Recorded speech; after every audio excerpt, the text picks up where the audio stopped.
terus dirimu jual, sedangkan petani minta dibeli juga. Oh iya sih, benar.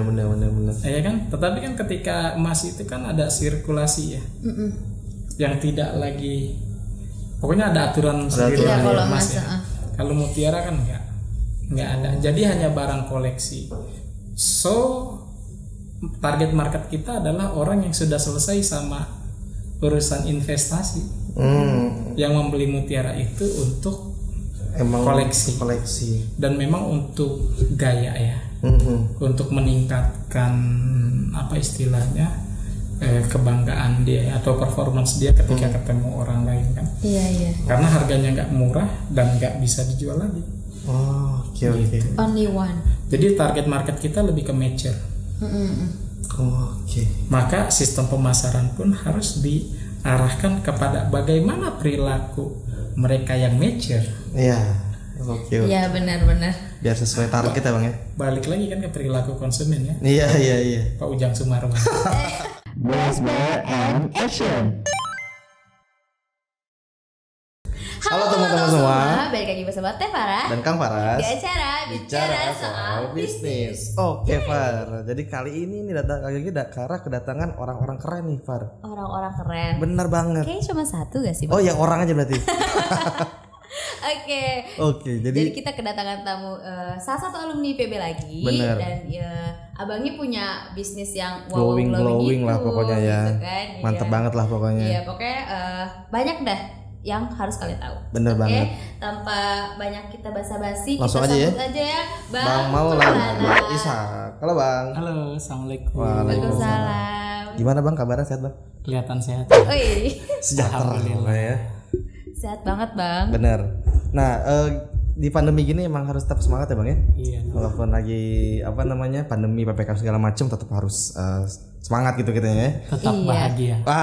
Poinnya tuh bahagia teman-teman. Iya. Bang kalau saya dengar kayak abang kayak pindah-pindah nih Bang.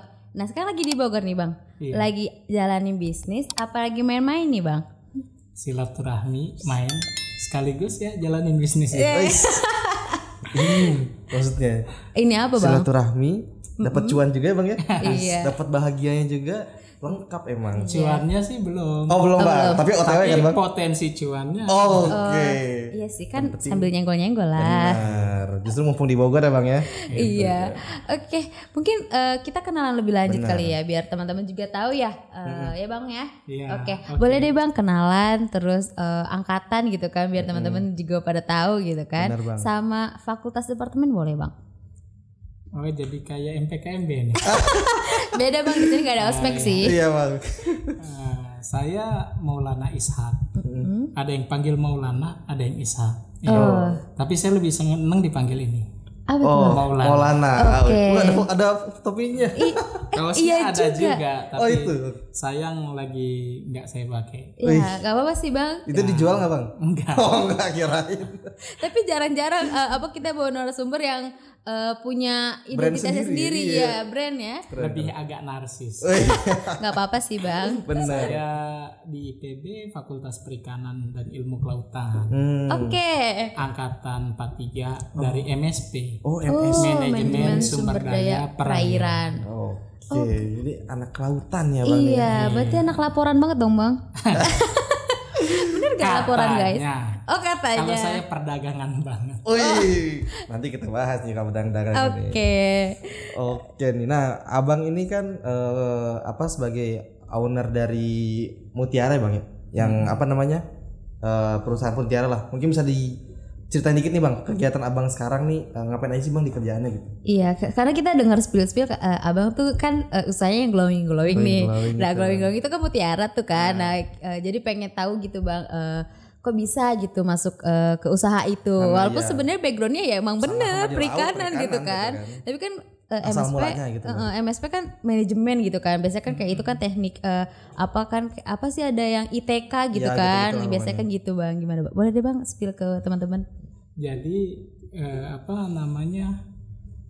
awal usaha Mutiara ya. Jadi kita cerita ya. Enggak Bang. Jadi awal usaha Mutiara itu sebetulnya tidak sengaja. Oh berarti bukan emang aku niat jualan Mutiara. Oh enggak ada. Jadi nggak sengaja. Jadi Waktu itu selalu saya ceritakan ini waktu ada gempa Lombok. Ya, jadi ada gempa Lombok, himpunan alumni IPB tepatnya di bidang sosial dan advokasi. Waktu itu nyari relawan siapa yang bisa turun. Iya, Bang. Karena kan awalnya saya kan konsultan PKBL dan CSR. Tidak ada hubungannya sama bisnis Mutiara. Iya. Saya lebih ke arah pemberdayaan ekonomi masyarakat dan pendampingan. Komdev lah ya. Kita pegang beberapa kegiatan program kemitraan dan bina lingkungan dan CSR perusahaan. Nah, sering ke daerah-daerah. Nah, akhirnya dari HIPB minta saya turun. Alhamdulillah pas di sana ada 3 perintah ke saya dari Mas Fatan langsung ya. Mas Fatan bilang, 1, Ishak tolong distribusi bantuan yang sudah dikumpulkan oleh HIPB waktu itu sampai 1 truk ya. Yang kedua, tolong dianalisis apa yang bisa kita lakukan untuk rehab rekon. Nah, yang ketiga itu ini apa namanya, kegiatan trauma healing ya. Tapi nggak trauma healing tepatnya sih, lebih tepatnya ke psikososial ya. Buat masyarakat psikososial masyarakat di sana. Nah, pada saat kita analisa mengenai kebutuhan untuk rehab rekon, waktu itu di Desa Salut, Kecamatan Kayangan, Kabupaten Lombok Utara. Tapi saya melihat di Kabupaten Lombok Barat ada potensi juga ya, dimana waktu itu ada yang butuh bantuan untuk trigger menjalankan bisnisnya. Karena kan Mutiara hancur ya, tokonya hancur ya, tadinya ada hancur, Mutiaranya ada tapi nggak bisa dijual di Lombok. Inti rehabilitasi ekonomi kan cuma satu, bagaimana terjadi perputaran ekonomi di sana, dan nggak mungkin dilakukan di Lombok. Maka saya jual keluar. Nah, saya kuras tabungan waktu itu untuk kegiatan di luar HIPB. Alhamdulillah laris. Ya ampun. Dan akhirnya kegiatan itu melahirkan saya pengen seriusin. Akhirnya kita dirikan PT Nusantara Multijaya yang memang nomor induk berusahanya itu Mutiara. Nah, jadi kita fokus akhirnya ke yang tadinya hanya nolong, sekarang jadi bisnis murni. Subhanallah ya Bang ya. Keren banget ya, dari niat membantu akhirnya malah berkelanjutan ya. Jadi dan akhirnya sekarang kita kembalikan lagi untuk membantu. Kita bekerja sama dengan Dompet Duafa Pendidikan, yang dimana setiap bulan ya kita jadi donatur untuk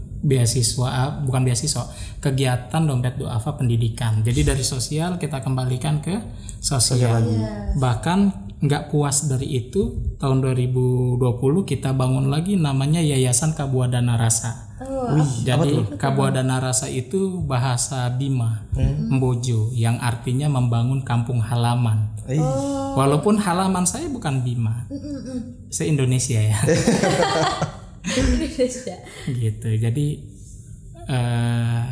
itu dari kegiatan sosial kita balikan menjadi sosial. Jadi keren banget ya. Jadi berkahnya dapat ya Bang ya. Gak cuma dapat pemasukan, tapi membantu juga warga sekitar itu Bang ya. Kan dalam posisi social enterprise itu punya 2 metodologi.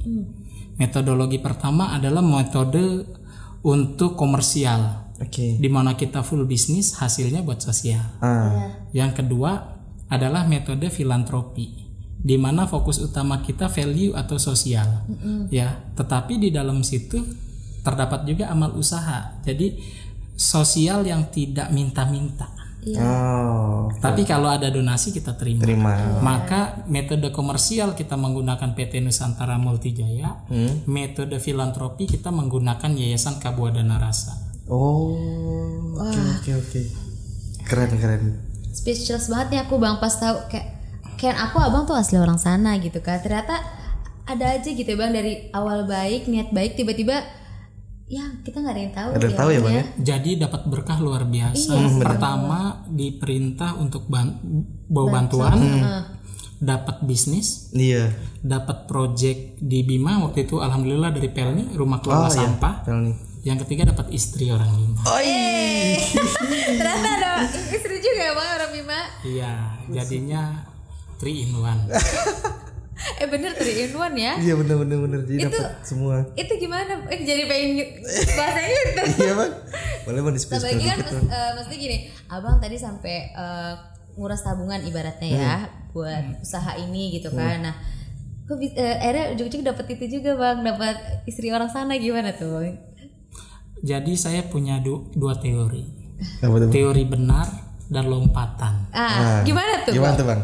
Fokus manusia hanya melakukan sesuatu yang benar dan tetaplah berjalan di jalan yang benar. Lurus saja. Nanti biar Allah yang berikan lompatan.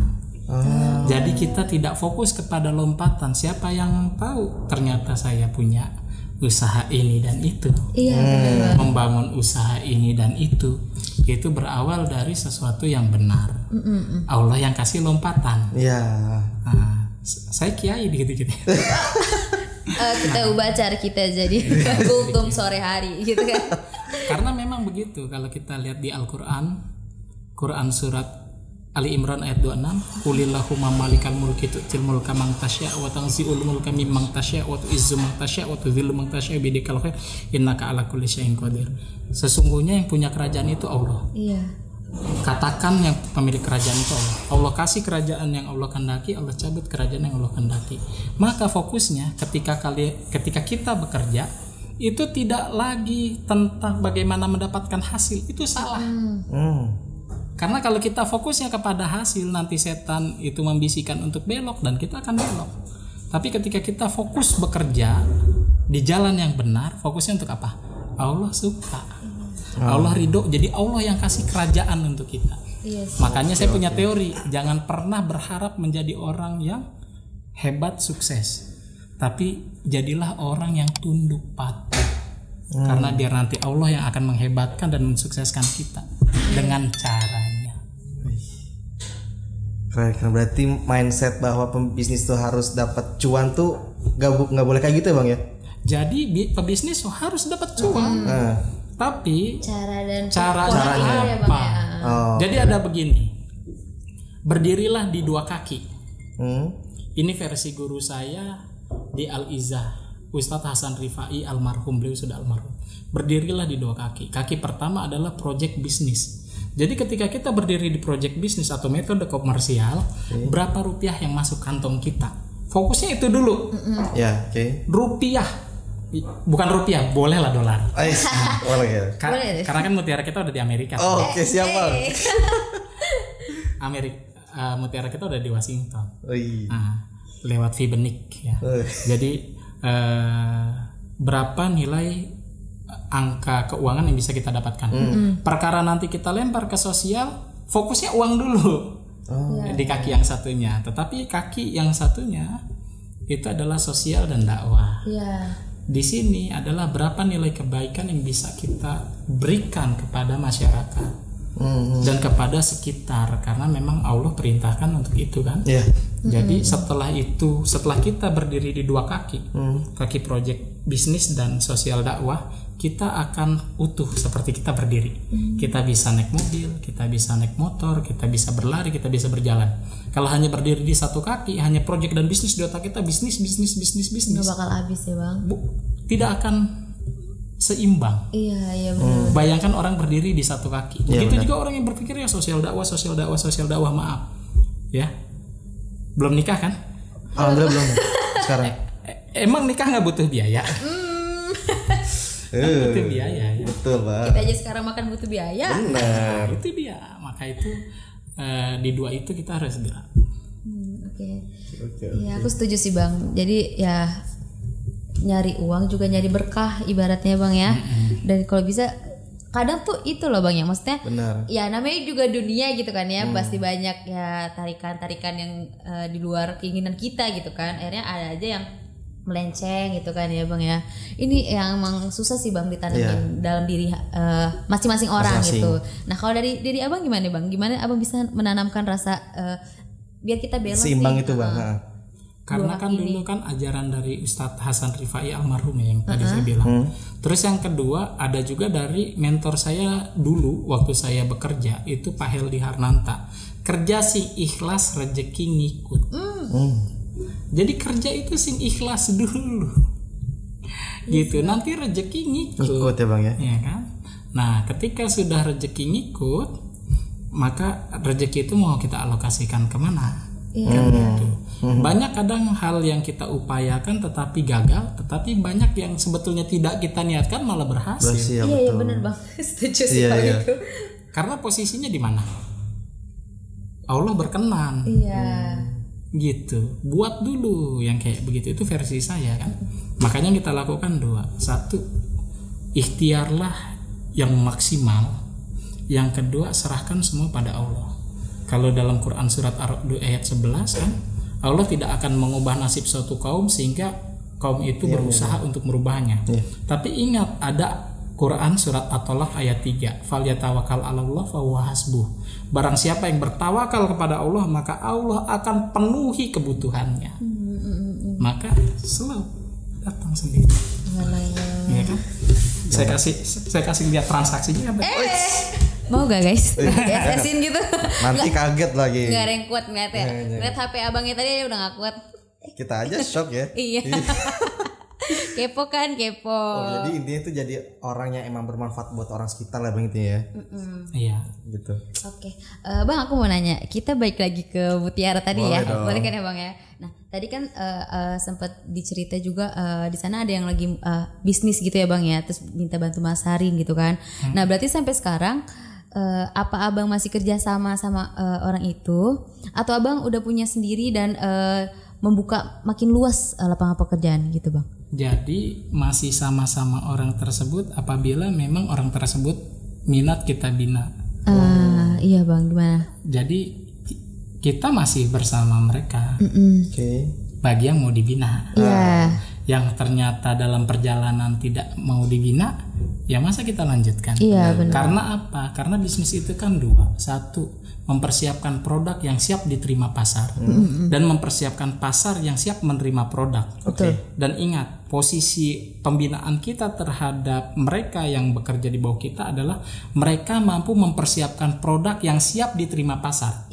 Artinya mereka siap mengikuti standar-standar pasar.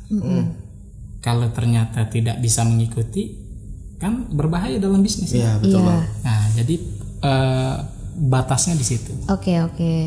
Mau nggak dia ngikutin kita? Tapi emang bener kan, maksudnya tambah lagi Mutiara ya Bang ya, udah susah didapat, terus juga nilai jualnya juga tinggi banget gitu ya. Jadi ya emang punya marketnya sendiri dan ya tujuan pasarnya juga jelas gitu. Ya nggak sih Bang? Iya. Ya kan ya. Makanya dalam pemasaran Mutiara punya teori scale up. 4 teori scale up. 1, banyakan channeling penjualan. Yang kedua, perluas jangkauan pemasaran. Yang ketiga, ya, buat new product dari waktu ke waktu biar orang nggak bosan. Yang keempat, insertkan value di dalamnya. Insert value. Maka itu teori scale up.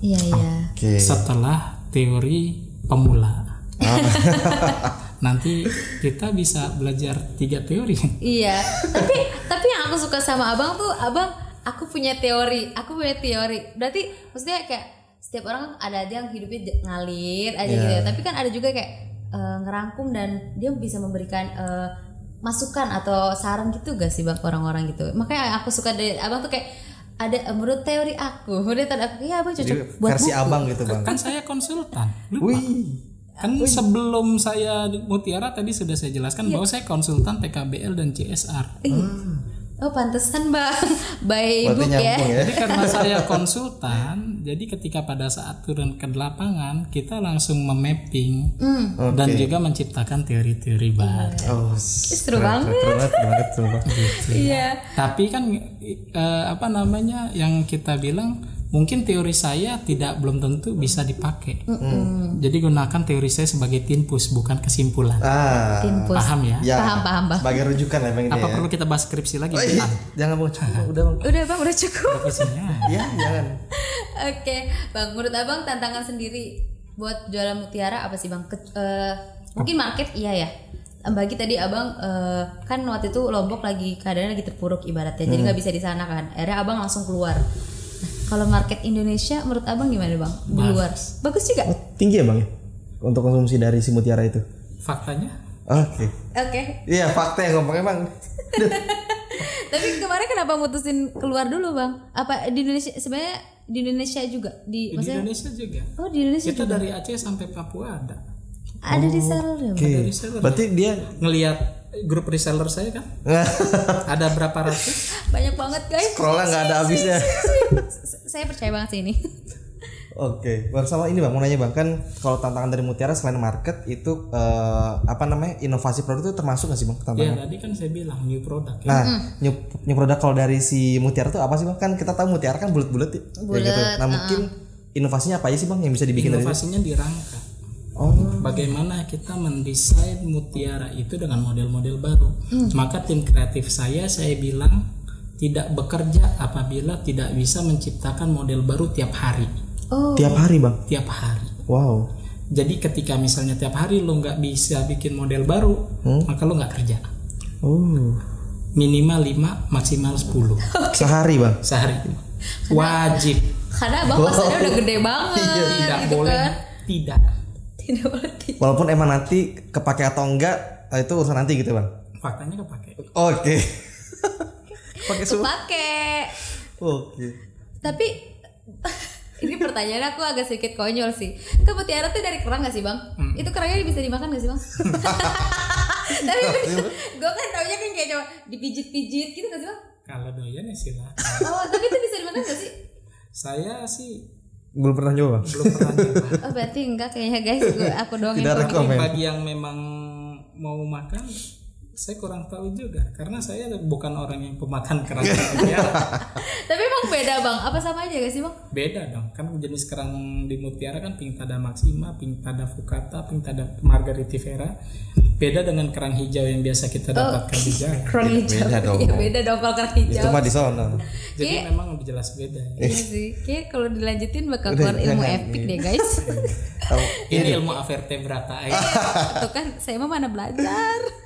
Oke. Mungkin para penonton sama kita juga kepo nih bang, sebenarnya prosedur bang atau ibaratnya kayak gimana sih mutiara tuh bisa muncul dari sekerang tuh, mungkin gimana sampai akhirnya jadi produk akhir gitu bang? Sampai tingkat budidaya detail panjang pembahasan. Abang berarti budidaya ya langsung ya? Enggak, langsung ke laut tengah gitu? Enggak. Jadi kita lebih ke arah hanya membina petani budidaya dan membeli hasil ininya. Saya lebih ke pengolahan sebenarnya. Berarti ya. Jadi di petani budidaya sifat kita kemitraan. Berarti kayak abang ngambil dari beberapa spot gitu ya bang ya untuk si mutiara itu. Kan ada ketika kita main hulu sama hilir, memang ada cita-cita nanti ke budidaya. Tapi kan budgetnya terlalu besar yang belum sampai ke sana. Nah, kita pilih dulu mana yang kita sanggup. Gitu. Itu aja. Tapi dari situ aja abang udah bantu masyarakat lokal sih ya bang ya. Lumayan. Abangnya nggak mau ngaku nih. Bermanfaatnya kan udah banyak banget udah. Oke. Bang yang bedain tapi apa ya yang bedain, ada gak yang bikin beda mutiara abang sama mutiara lainnya gitu? Terstandarisasi. Gimana tuh bang standarisasinya bang? Permen KP nomor 8 tahun 2013 selesai. Itu kayak itu versi yang bagus kayaknya bang. Mungkin bisa agak sederhana bang, kita soalnya nggak nyampe kayaknya. Mungkin lebih unggul gitu bang. Jadi kan dia punya grading. Mana gradingnya kadang-kadang tidak terstandar. Dan juga tidak dijamin asli nggak, kan gitu. Bahkan kalau mutiara kita pembuktiannya sampai di grinder. Di gerinda gitu kan? Iya, digituin itu. Di gerinda. Jadi gerinda muter kita kasih gitu. Terus ancur loh. Mutiara kita nggak punya coak. Karena nakrinya asli, bukan buatan pabrik. Kalau buatan pabrik kan di grinder berubah, copot dia. Gitu. Ketika dibakar pasti berjelaga. Ada bekasnya gitu mungkin. Ada bekasnya. Jadi kayak misalnya Mutiara kita memang kadang ada jelaganya, tapi begitu dihapus hilang. Kayak kaca dibakar ya. Tetap ada ini. Ada bekasnya gitu. Oke. Tapi kalau misalnya yang lain dibakar kan dia meleleh runtuh. Nah kalau mutiara itu sendiri kan ada kelasnya bang ya. AB gitu nggak sih bang? ABC. Iya. Yang membedakan antara ABC-nya tuh kembali lagi ke situ apa gimana? Permen aja. Peraturan lagi Iya. Berarti dari pengujian. Ketika negara ini punya standar, kenapa kita bikin standar berbeda? Oke. Gitu. Kalau saya fokusnya kepada karena kita perusahaan yang legal, maka kita memakai standar yang legal. Oke. Nah, gitu kan. Standarnya tuh parameter apa aja bang untuk penilaian si grading si mutiara ini? Ada 5. Tapi pertama kan kecerahan, yang kedua di spot. Ya kan mutiara kan ada spot-spot gitu ya. Yang ketiga di bulatan, apakah dia bulat sempurna? Gitu. Jadi ada 5 kriteria. Kalau dibahas detail panjang ya bang ya. Saya juga nggak hafal satu-satu, harus buka contoh. Mohon maaf ya. Oke. Tadi sama ini bang, tadi kan sempat dijelaskan ada jenis-jenis si kerangnya ini kan bang. Tadi saya nggak hafal sih bang, banyak banget gitu. Nah itu dari si dia menghasilkan si mutiara itu beda-beda apa sama? Beda-beda. Karena kan dia nggak bisa kita setting. Iya benar. Bisa kita setting sih sebetulnya pakai hormon tertentu agar dia menghasilkan warna tertentu. Bisa gitu bang ya? Bisa, tapi di tempat lain nakal. Mutiaranya ada baru dia warnain pakai coating. Kalau kita janganlah melakukan hal itu. Iya bang. Karena kita kan ngejaga eksklusivitas. Benar. Adapun kalau kita melakukan dapat yang kayak begitu, kita akan umumkan bahwa ini coating, nggak asli. Gitu, ini coating nggak asli. Jadi kan sebisa mungkin dalam sertifikat itu kita state apa adanya. Gitu ya. Jadi ketika ada yang nanya, kita mau mutiara warna ini, kita bilang si kerang lagi nggak ada stoknya. Atau kerangnya lagi nggak ngasilin warna yang diminta. Kami lebih suka tidak jadi transaksi daripada mereka transaksi terus kecewa. Benar. Kan yang saya bilang tadi, bisnis itu benar. Lakukan dulu hal yang benar. Nanti biar Allah yang kasih lompatan. Kita benar dulu aja dalam bertransaksi, benar apa adanya. Gitu. Nggak baik kita setting. Benar bang. Nah mungkin ini bang mau nanya juga nih bang. Si kerang ini sampai dia menghasilkan mutiara tuh berapa lama sih bang? Kan dengar-dengar lama ya bang ya? Lama, 1,5 sampai 2 tahun. Wih lama banget ya bang? Satu bang itu? Enggak, kan bisa beberapa. Maksudnya dalam satu kerang satu butir? Enggak. Banyak. Satu kerang tuh banyak gak sih bang? Bisa beberapa kalau untuk mutiara laut. Rata-rata mutiara tawar banyak. Kalau sampai rata-rata kan saya bukan di tingkat pembudidaya. Jadi nggak tahu ya bang ya? Saya tahunya ada beberapa, cuman belum tahu detail kalau ngomong jumlah. Takut salah. Iya. Nanti ditonton sama dosen saya. Balik lagi kamu gitu ya, balik lagi kamu. Kuliah lagi. Kamu kok menyesatkan penonton? Kan bahaya ya. Jadi saya tidak akan bicara hal-hal yang tidak saya ketahui. Oke, siap bang. Oke. Dari tadi kita ngomongin mutiara, bener. Ya kan? Tapi kita belum tahu nih. Apa tuh? Nama tokonya apa? Iya nggak sih? Belum spill nih kita. Apa nih bang? Apa nih bang? Biar teman-teman tahu. Nanti kita taruh di ini. Brand kita Lombok Paradise. Lombok Paradise kan? Kayaknya nggak asing nih kalau teman-teman pernah dengar Lombok Paradise ya. Iya. Nah, kalau kalian nggak asing, inilah ownernya. Ownernya lagi di depan kalian nih. Enggak. Pembantu. Wah. Biasanya gitu guys. Kalau yang tadi nggak gitu ngomong kita. Lu bang panas-panasin aja. Ya, maaf. Oke, jadi kalau misalkan kalian penasaran atau pengen ya bang, ini alumni IPB angkatan 34. 43. Oh salah, 43. Muka saya mirip 34. Seangkatan sama Kimon dong. Karena banyak yang kesini angkatan 34 aja jadi. Benar. Ya, maaf ya bang. Nah kalau ibaratnya kita pengen beli nih bang mutiara abang nih, kemana nih bang hubunginnya? Ada di lombokparadise.com. Dan yang kedua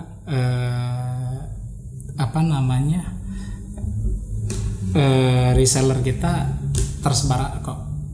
Banyak dari Aceh sampai Papua.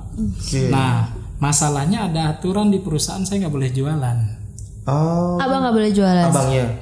Itu sudah kesepakatan bersama reseller, tolong owner jangan jual. Oh, jadi kalau mau beli berarti harus ke reseller gitu, Bang. Reseller. Nggak bisa ke pusat Abang langsung gitu ibaratnya. Ketika sampai pun ke pusat akan kita serahkan kepada reseller. Oh, gitu. Karena ada jalur distribusi yang tidak baik kita potong. Iya. Jadi kan misalnya dirimu jadi reseller, tiba-tiba saya jualan. Oh iya sih, nggak fair ya Bang ya jatuhnya ya. Nggak fair. Iya, benar. Gitu. Kecuali ternyata saya jualan produk lain kan fair aja. Iya. Tapi kalau tiba-tiba saya jualan Mutiara Direct, ini akan jadi masalah kan? Iya sih. Benar. Berarti kalau mau beli Mutiara Abang berarti ke reseller gitu ya Bang ya? Iya, nanti akan sekalipun nanti ke saya biasanya saya akan arahkan. Nanti akan dihubungi oleh leader saya. Oh. Karena dalam bisnis itu etik penting. Iya, benar Bang. Setuju. Gitu. Dan kesepakatan bersama itu yang harus kita junjung kan. Gitu. Oke. Jadi ke reseller ya guys ya kalau mau beli ya. Kalau mau beli ya, IG-nya ada Bang? Ada. Oh, ada tuh guys.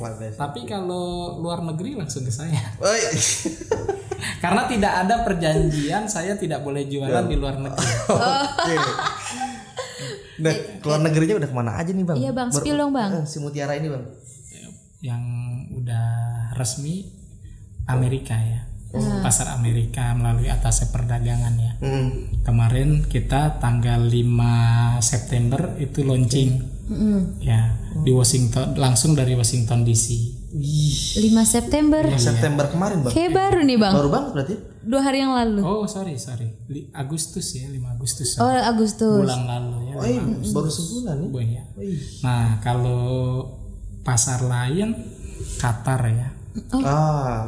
Tapi kita jualan mutiaranya pun nggak seperti yang teman-teman bayangkan dalam langsung jumlah besar, enggak. Iya Bang. Kita kecil-kecil aja. Boleh spill gak Bang? Kecil-kecil. Siapa tahu kan ngumpulin nih. Nah iya Bang. Paling sekali jual misalnya kita 5-16 produk ya. 5-16 produk. Oke. Kan jualan mutiara nggak bakal lebih dari 1 kilo ya. Iya. Iya Bang. Kita mah jualannya kecil-kecil, paling nggak nyampe sekilo. Ya tapi kan kecilnya itu loh Bang. Kecilnya berapa tuh Bang spill? Jangan deh Bang kalau misalnya gitu. Jadi kalau yang lain kan jualan kontaineran, kita jualan ya nggak pernah nyampe sekilo lah. Iya. Ratusan gram aja. Ya gimana sih Bang? 100 gram Bingung juga ya. mutiara kan sama yang lain jualan 1 kontainer Bang. Lebih banget Bang, tapi emang iya sih. Iya. Ya ibaratnya kalau sekilo telur kali banyak. Itu kan mutiara segini-segini ya. Ya wajar aja sih. Keongnya keong kerang dong kasihan gitu. Oke. Apa lagi nih Bang? Oke, sama ini Bang, kan kita lagi di pandemi nih Bang ya. Kan tadi Abang mungkin bilang kalau misalnya konsumsi pemakaian mutiara di Indonesia ini cukup tinggi juga nih Bang. Nah, kalau pas memasuki pandemi apakah masih tetap tinggi atau gimana Bang kondisinya? Jadi sampai 2020 di pandemi pertama yang lain anjlok kita malah naik. Orang di rumah ingin berkoleksi. Gitu gak Bang? Kita naik, bahkan saya nggak nyangka antara 2019 sampai 2020 tertinggi 2020. Oh iya Bang. Mulai dari 2018, 2019, 2020 adalah penjualan tertinggi kita. Nah, tetapi 2021 sepertinya di pandemi jilid 2 ini kita harus banyak bersabar dan menerima kenyataan. Walaupun memang di antara produk lain ya, ataupun di antara penjual lain ya atau perusahaan lain, kita termasuk yang bertahan ya, nggak sampai gulung tikar ya, masih bisa gaji karyawan, masih bisa ngasih THR dan saat ini masih bertahan karena putarannya masih ada dan cukup baik walaupun tidak sama. Kita berharap sama kayak 2020. Amin. Bahkan di atas 2020. Tapi sepertinya 2021 agak kurang menyenangkan. Agak goyang ya Bang ya. Agak goyang. Oke. Nah, sebenarnya Bang mutiara ini kalau bisa dikatakan bisa nggak sih Bang kita investasi kayak macam emas itu? Nggak bisa. Oh nggak bisa Bang. Kenapa? Jadi mutiara ini kan dia benda koleksi ya. Kalau emas itu kan ada yang ngatur. Ya kan? Dalam perdagangannya mutiara nggak ada yang ngatur. Dalam perdagangannya. Sekarang ketika kita beli mutiara mau kita jual lagi ke siapa? Ke saya Lombok Paradise. Kalau ketika saya jual beli membeli juga dari yang sudah ini kami belum kuat secara finansial. Karena kan otomatis misalnya nih dirimu beli terus dirimu jual, sedangkan petani minta dibeli juga. Oh iya sih, benar. Ya kan, tetapi kan ketika emas itu kan ada sirkulasi ya, yang tidak lagi, pokoknya ada aturan sendiri ya, dari kalau emas emas, ya. Kalau mutiara kan nggak ada, jadi hanya barang koleksi. So target market kita adalah orang yang sudah selesai sama urusan investasi, yang membeli mutiara itu untuk emang koleksi dan memang untuk gaya ya, untuk meningkatkan apa istilahnya kebanggaan dia atau performance dia ketika ketemu orang lain kan. Iya. Karena harganya nggak murah dan nggak bisa dijual lagi. Oh, oke. Only one. Jadi target market kita lebih ke mature. Oke. Maka sistem pemasaran pun harus diarahkan kepada bagaimana perilaku mereka yang mature. Iya. Oke. Iya benar. Biar sesuai target ya Bang ya. Balik lagi kan ke perilaku konsumen ya. Iya. Pak Ujang Sumarwan. Jadi semangat ya tim yang apa tadi yang desain ya Bang ya, harus makanya terus berinovasi biar nggak turun juga ya Bang produknya Bang karena ya. tiap pagi itu setelah habis subuh selalu ada tim yang nge-WA saya, barang rilis hari ini. Langsung saya bilang tidak approve. Gitu. Ini oke jalan gitu. Ada revisinya ya Bang? Ada lah. Ketika produk itu kita lempar ke pasar, terus tiba-tiba tidak laku. Iya sih bener Bang. Pedih. Jadi kita kayak begitu. Ini barang enggak. Oke. Baik dari segi foto maupun dari segi model. Tapi pernah nggak sih Bang Abang nge-ACC suatu desain terus nggak taunya desain yang Abang ACC ini nggak laku di pasaran gitu Bang? Ya ada aja. Karena Ada, kita manusia biasa ya. Iya benar. Makanya begitu ACC Bismillah. Oke. Bang, tapi aku tuh sebenarnya masih penasaran, tapi aku pengen nahan, tapi kalau nggak sama Bang aku nggak bakal di sananya lagi Bang. Apa tuh? Apa nanya di belakang aja? Udah nggak apa-apa, sini aja. Kira-kira Bang, buat kita nih misalnya kayak yang pengen coba-coba nih beli, itu kira-kira berapa sih Bang harga per gramnya mungkin atau per biji sih biasanya dia? Apa per? Hitungan gimana sih Bang? Kalau mutiara ya? Boleh gak nih ke teman-teman ini? Beragam sih ya. Beragam Bang ya. Kalau di saya itu paling murah dia harga 450.000. Paling murah. Paling mahal pernah ada yang beli top rekor. 52 juta satu barang. Kalung 52 juta Bang. 52 juta. Itu kalau semua full mutiara apa satu? Full mutiara. Grade A mutiara sekian 100 gram. Terus antara pengait kan di dalamnya ada pengait ya. Iya. Dia minta emas 18 karat. Terus pengait kuncinya itu dia minta pakai emas 22 karat. Ya otomatis bukan barang murah. Iya Bang. Karena semua dia mau pakai emas. Kurang ajarnya lagi saya harus nganterin mutiara itu ke rumah dia.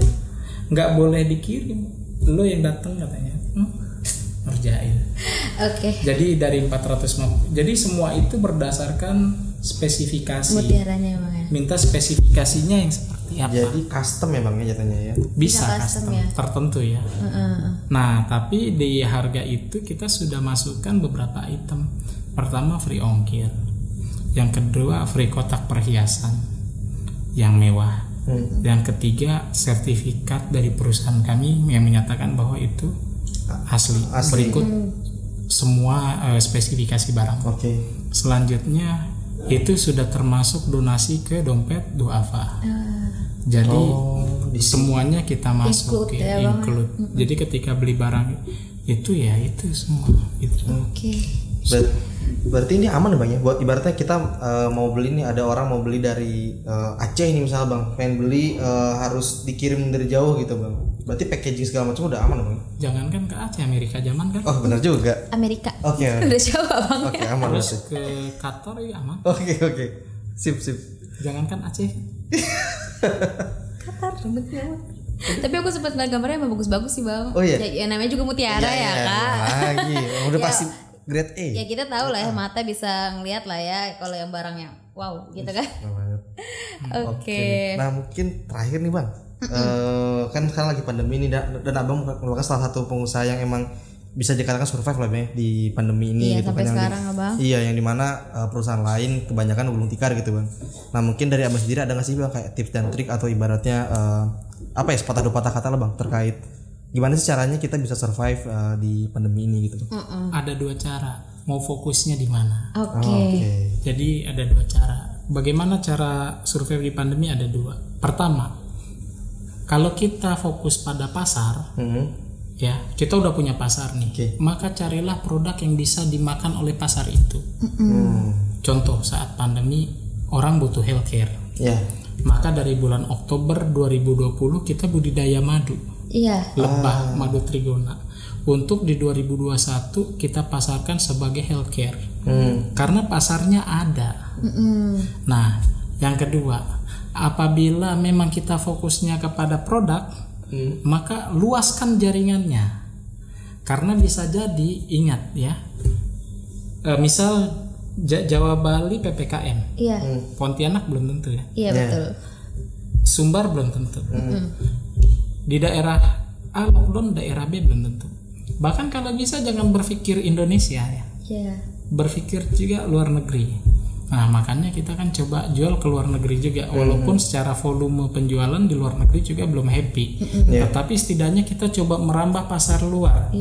Jadi kalau kita fokus kepada produk untuk survive ya, maka luaskan jangkauannya. Jadi mindset kita nggak boleh mindset Bogor, mindset Jabar, minimal mindset Indonesia ya. Kalau dalam bisnis bagus luar Indonesia, nasional atau internasional. Kalau misalnya kita mau fokus kepada pasar, maka pikirkan produk apa yang masuk. Ingat teori saya di awal, bisnis itu tentang 2. Produk yang siap masuk pasar dan pasar yang siap menerima produk. Mau mainnya dari mana? Dan dua-duanya benar. Jadi itu supaya kita survive. Gitu ya. Oke, berarti dilihat dari sudut pandangnya, kita melihat dari mana ya Bang ya? Iya, jadi nggak bisa kita berdasarkan keinginan kita, tapi kita kalau bisa sudut pandang. Jadi kalau saya ditanya bagus mana Bang, A atau B, kalau bisa dua-duanya kenapa harus dipilih? Benar juga. Karena orang suka pusingin itu ya. Kenapa enggak? Kalau bisa dua-duanya? Kenapa enggak gitu? Terus kenapa Bang nggak A B C? Kalau bisa tiga-tiganya kenapa harus milih? Oke teman-teman, baik banget kita dapat masukan ya. Baik juga teori-teori dari Bang Maul. Keren banget pokoknya ya. Jadi intinya tadi ya, buat bisnis tuh harus lihat dari sudut pandang yang mana nih yang mau kita lihat gitu kan. Tentukan fokus kalian. Bener banget. Baik Bang Maulana. Oke, mungkin itu ya Bang untuk sore ini. Terima kasih banyak nih Bang udah mau berbagi ilmu sama kita gitu kan. Semoga kedepannya usaha Abang semakin lancar, semakin banyak cabangnya. Amin. Sukses terus Bang ya. Kalau butuh endorse nanti bisa. Saya siap sih Bang. Pokoknya ketawa. Ya siapa tahu kan kita nggak tahu. Bener. Tapi canda Bangnya sih. Semoga makin kuat juga Dakara ya. Amin insyaallah. Oke teman-teman. Mungkin sekian ya. Ya sekian episode kita kali ini. Makasih banyak pokoknya Bang ya. Nanti jangan lupa ajak kita kelompok ya Bang. Sip. Oke, mungkin jangan lupa like, comment, and subscribe, and see you. Bye-bye. Assalamualaikum. Kisah setia Dakara TV. Dapatkan terus informasi seputar pendidikan, bisnis UMKM IKM, serta energi dan lingkungan. Dapatkan terus notifikasi dari YouTube channel Dakara TV. Jangan lupa subscribe, like, comment, and share YouTube channel ini.